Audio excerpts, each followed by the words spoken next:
production meeting in Manila no Friday. Roscoe Padilla will be directing the AVP. All we have to do here in Baguio, audio visual presentation. All we have to do here in Baguio is to look for makita mo na yan, patients, survivors, relatives, hindi doktor. Nga data yun yung conduct interview ti Baguio, i-base tayo ti Baguio na tayo ng ti Baguio. We will shoot it, give the materials to Jesse lang natin. Jesse will come up with an animated production for that at no cost. Mass production of the CD, masapol lang kung doon tayo. Yung pitami kini JT Tatay, on a small scale, we are looking at 7 pesos per CD niya.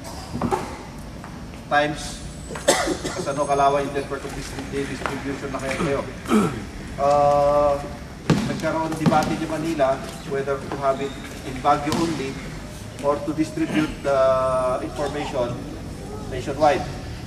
The effort in creating the AVP for Baguio alone will be the same effort that we created for that will follow up to the creation of the AVP as a fundraising para sa cancer patient.